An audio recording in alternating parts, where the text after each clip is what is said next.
হাঁ কর, চুপ করে খেয়ে নে, এখন সবাই ব্যস্ত, কেউ দেখতে পারবে না। চামচে করে খিচুড়ি তুলে পূর্বার মুখের কাছে ধরে দীপ। পূর্বা মুখ কুঁচকে বলে, বিয়ের আগে খেয়ে ফেললে কোনো সমস্যা হবে না তো? না রে বাবা, ভালোবাসা থাকলে কিচ্ছু হবে না। আর তাছাড়া এটা ঠাকুরের ভোগ, প্রসাদ, খেয়ে নে দেখি। বা এক চামচ মুখে নিয়ে বলে ওঠে, হেব্বি খেতে তো।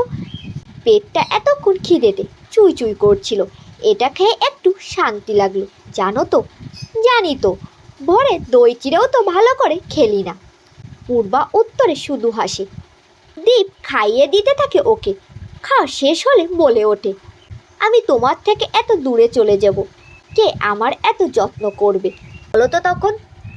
দীপ কিছু বলে না, চুপচাপ বেরিয়ে যায়। দীপের অনেক কাজ, নিজের সব থেকে প্রিয় বন্ধুর বিয়ে বলে কথা আছে। বিয়ে শেষ হয়েছে, সিঁদুর রাঙা মুখটাই ভারী মিষ্টি দেখাচ্ছিল পূর্বাকে।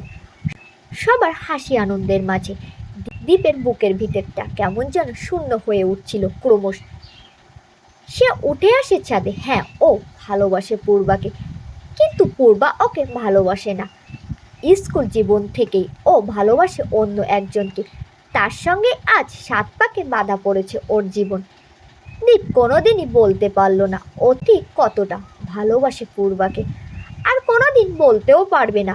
ওর ভালোবাসাটা নিজের বদ্ধ ব্যক্তিগত, আর পূর্বার কাছে অব্যক্ত হয়ে থেকে যাবে সারা জীবন।